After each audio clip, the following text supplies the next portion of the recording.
Two U.S. Navy ships, a destroyer and a research vessel, have passed through the Taiwan Strait from Monday through Wednesday, in what is the first Taiwan Strait transit under the new U.S. administration.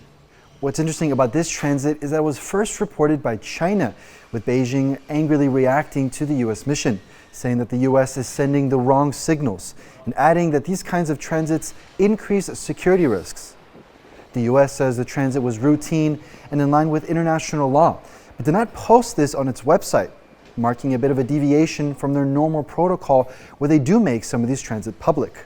Here in Taiwan, the Defense Ministry reported 30 Chinese military aircraft, as well as 7 naval ships operating around the country.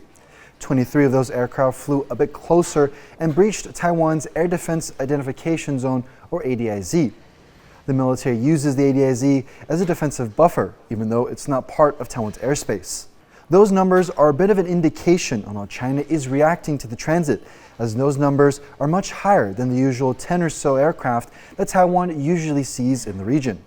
Earlier this morning, I spoke to Taiwan's Defense Ministry about the surge in Chinese military aircraft, and this is what they had to say. 我们跟友盟国家的一个协同的部分，我想，台海地区的一个区域的和平跟稳定，这个部分不只是涉及到台湾的问题，它是区域内所有的自由民主国家共同关切的一个议题。 Taiwan's military says it scrambled its own fighter jets and deployed missile defense systems for extra measures, but says that the situation is normal.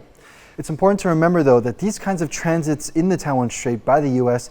do happen every 2 to 3 months, with the last transit happening back in November.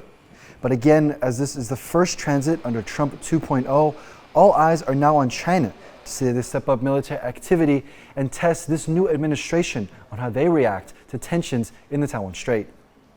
Ryan Wu and Jaime Ocon in Taipei for TaiwanPlus.